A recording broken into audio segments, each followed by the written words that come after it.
It's 9 o'clock now. It's evening time. And wishing you all very good evening.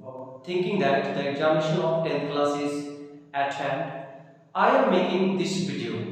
Removal of 2. Removal of 2 is one of the chapters of grammar.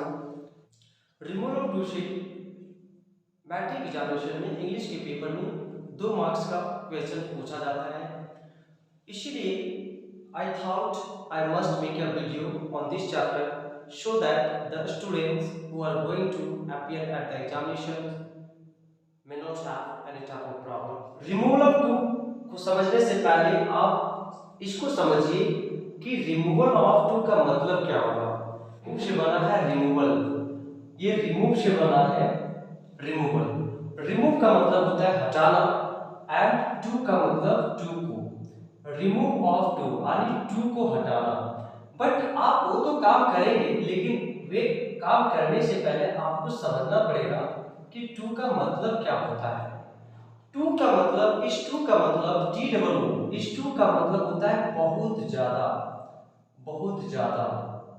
और इस to का जो प्रयोग होता है ऐसे adjective के पहले किया जाता है जो बैड क्वालिटी वाला सेंस रखता हो, जैसे गरीब, काला, छोटा, नाटा, दुखी। और तो ऐसे वर्ड्स के पहले, कमजोर, ऐसे वर्ड्स के पहले आप टू का प्रयोग करेंगे। जैसे आपको कहना हो टू पुअर, टू पुअर अगर आप कह दो तो इसका मतलब क्या हो गया, बहुत गरीब, यानी इतना गरीब जितना कि होना नहीं चाहिए। आप कह दो टू अगली, टू अगली का मतलब होता है बहुत क्रूर, इतना क्रूर जितना कि होना नहीं चाहिए। तो आपने क्या सीखा कि टू का जो प्रयोग आप करेंगे वो ऐसे एडजेक्टिव के पहले करेंगे जो बैड क्वालिटी का सेंस रखता हो। अब हम लोग चैप्टर पे चलेंगे। इस चैप्टर में आपको करना कुछ नहीं है, सिर्फ टू को हटाने सीखना है। और टू को हटाने के लिए अब एक चैप्टर ऐसा है कि इसमें कुछ 5 और 6 कंसेप्ट है, और ये आपको 5 और 6 सभी कॉन्सेप्ट्स को पढ़ना पड़ेगा, तभी आप टू को रिमूव करने में सक्षम होंगे।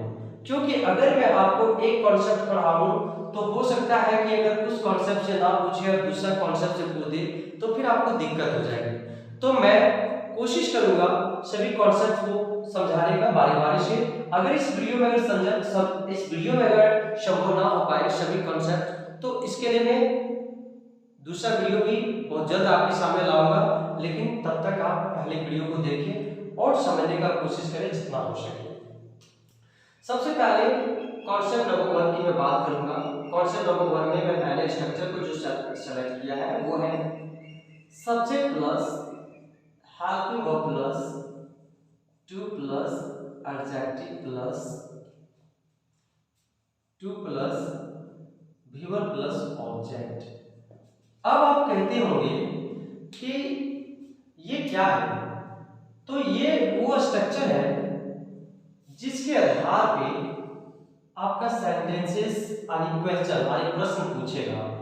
प्रश्न जो होगा वो इसी स्ट्रक्चर पे आधारित होगा, और आपको उसको हल करने के लिए यानी सेंटेंस से रिमूव टू को रिमूव करने के लिए उसका स्ट्रक्चर कुछ अलग होगा। लेकिन सबसे पहले आप इस स्ट्रक्चर को अंडरस्टैंड करें और साथ ही साथ इनके एग्जांपल्स को। एग्जांपल नंबर 1 को समझें। He is too fat to run। समझने की कोशिश करें। He is too fat to run। Second sentence, she was too weak to pass। चलिए, there are two sentences। अब ये दोनों का मतलब क्या होगा। He is too fat to run, वह इतना मोटा है कि वह दौड़ नहीं सकता है। She was too weak to pass, वह इतना कमजोर था कि वह पास नहीं कर सकता था। इन सेंटेंसों से आपको टू को हटाना होगा। लेकिन प्रॉब्लम यहाँ पे ये है कि रिमूवल ऑफ टू में सिर्फ आपको एक ही टू को नहीं हटाना पड़ेगा, बल्कि आपको दोनों टू को हटाना पड़ेगा। तो दोनों टू को हटाने के लिए क्या करना है, ये चीज आपको समझना पड़ेगा। देखिए टी डबल ओ, अगर इसको आप हटाएंगे तो इसके बदले में आप शो का प्रयोग करेंगे, और टी ओ अगर आप इस टू को हटाएंगे तो इसके लिए आप दैट का प्रयोग करेंगे। तो इस चीज को आपको सबसे पहले समझना पड़ेगा। चलिए अब मैं स्ट्रक्चर को आपको, सब्जेक्ट के लिए आप सब्जेक्ट ही लिखेंगे, हेल्पिंग वर्ब के लिए हेल्पिंग वर्ब ही होगा, और इस टू के लिए आप यहाँ पे शो लिखेंगे, और एडजेक्टिव की जगह पे एडजेक्टिव ही होगा, प्लस इस टू की जगह पे आप दैट का प्रयोग करेंगे। उसके बाद subject plus can oblique could plus not plus V1 plus object plus full stop.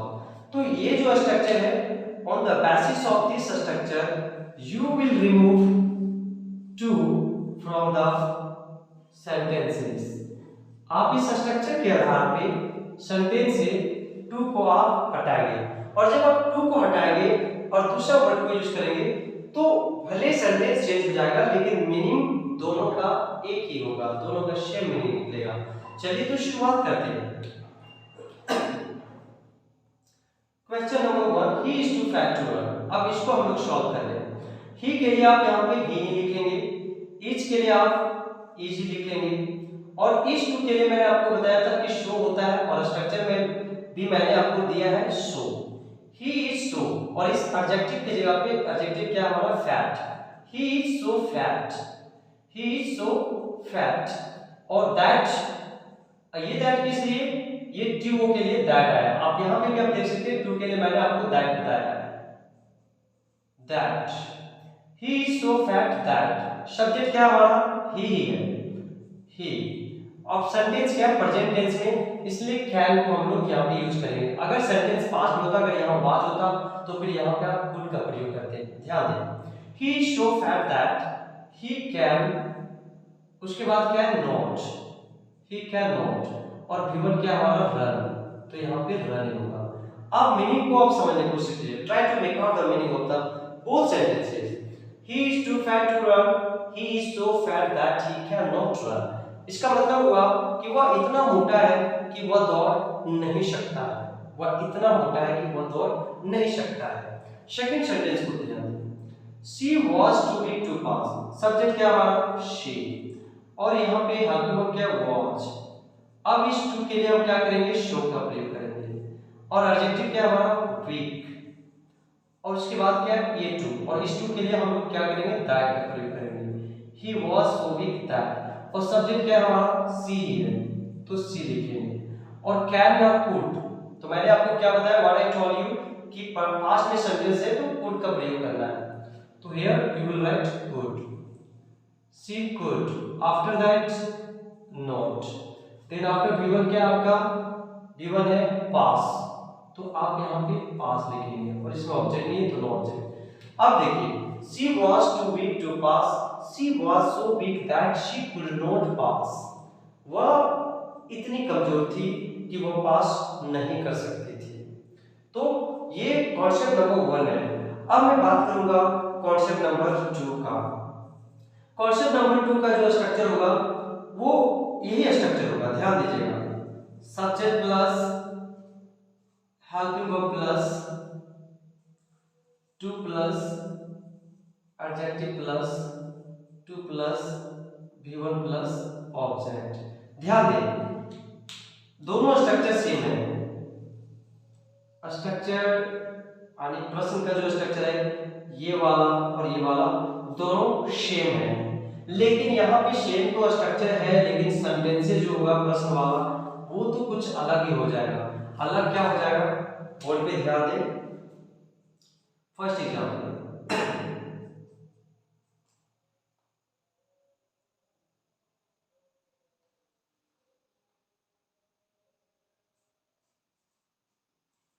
this question is too difficult to solve।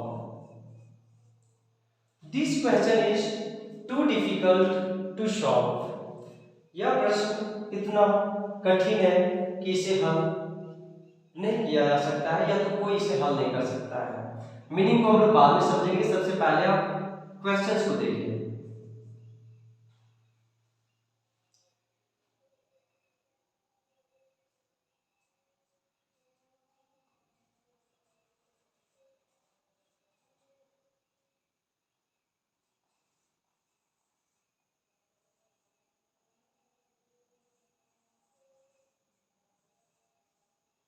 It is too hot to go outside. It is too hot to go outside. How shall we remove to from here? यहाँ से हम to को कैसे हटाएंगे? तो सबसे पहले आप स्ट्रक्चर को ध्यान दीजिए। टू को हटाने के लिए आपको करना क्या है? यहाँ पे सब्जेक्ट के लिए आप सब्जेक्ट लिखेंगे और हेल्पिंग वर्ब के लिए हेल्पिंग वर्ब भी आप लिखेंगे। और इस टू के लिए मैं पहले ही जिक्र कर चुका हूँ, that so plus adjective plus, और इस टू के लिए आप क्या करेंगे? दैट का प्रयोग करेंगे प्लस। अब यहाँ पे सब्जेक्ट में अब यहाँ पे आप क्या करोगे? यहाँ पे आप नॉमन का प्रयोग करेंगे। ध्यान दें, नॉमन। यहाँ पे आप वन का भी प्रयोग कर सकते हैं। अगर यहाँ पे if you write one here then after can यानी with can you will have to write not. तो I will not write here, I have written already here, मैं यहीं पे लिख चुका हूं, तो मुझे कैन के साथ नॉट लगाने की जरूरत नहीं है। तो no one plus can only could plus V1 plus object. चलिए, ये आपका स्ट्रक्चर क्लियर है। स्ट्रक्चर को ध्यान दीजिए। ये स्ट्रक्चर के माध्यम से by the help of this structure you will remove too from the sentences. Sentences से आप टू को हटाएंगे इस स्ट्रक्चर के माध्यम से। चलिए तो देखते हैं, स्टार्ट करते हैं। Question number, this question is too difficult to solve. तो सब्जेक्ट हमारा क्या होगा? This question. तो यहाँ पे क्या लिखेंगे? This question. अब हमारा हेल्पिंग वर्ब क्या है? हेल्पिंग वर्ब यहाँ पे है इज, और टू की जगह पे आप क्या करेंगे? शो का प्रयोग करेंगे। This question is show. Adjective क्या है हमारा? डिफिकल्ट। तो डिफिकल्ट के लिए डिफिकल्ट आप लिखेंगे। This question is so difficult, ये ULT है। और इस टू के लिए आप दैट का प्रयोग करेंगे, दैट। और सब्जेक्ट फिर सब्जेक्ट, देखिए सब्जेक्ट में मैंने यहाँ पे नो वन को चूज कर लिया है। No one, that no one, no one है, no one. This question is so difficult that no one can solve it. This question is so difficult that no one can solve it. अब you can make out its meaning. यह प्रश्न इतना कठिन है कि कोई इसे हल नहीं कर सकता है। यह प्रश्न इतना कठिन है कि कोई इसे हल नहीं कर सकता है। तो आप कैसे मैं रिमूव कर रहा हूँ टू को, आप ट्राई टू अंडरस्टैंड, इसको डीपली समझने का कोशिश करें। सेकेंड सेंटेंस को सॉल्व करते हैं। It is too hot. तो आप यहाँ पे सब्जेक्ट क्या करेंगे? सब्जेक्ट आपका क्या है? इट। इट के बाद क्या है? इज। और टू के लिए आप क्या करेंगे? शो का प्रयोग करेंगे। It is so. अब एडजेक्टिव यहाँ पे hot, it is so hot, और इस टू की जगह पे आप क्या करेंगे? That. It is so hot that. Subject में आप नो वन को ले लीजिए। It is so hot that no one. अब क्या करेंगे? कैन और could, can. Why? Because present tense में sentence can, no one can, और वर्ब क्या है? जाना, तो गो। और अदर वर्ड में आपका आ गया आउटसाइड। ध्यान दीजिएगा। अब दोनों को सेंटेंस को पढ़िए। It is too hot to go outside, it is so hot that no one can go outside. मतलब इतनी गर्म है कि कोई बाहर नहीं जा सकता है। और इट इज सो हॉट, इतनी गर्मी है कि कोई बाहर नहीं जा सकता है। सॉरी, यहाँ पे मैंने कहा it is too hot, it is too hot to go outside, या it is so hot that no one can go outside. दोनों का मीनिंग एक ही है कि गर्मी इतनी है कि कोई भी बाहर नहीं जा सकता है। तो गाइस, ये था only two concepts in this video. There are three more concepts of this chapter that I will discuss later on.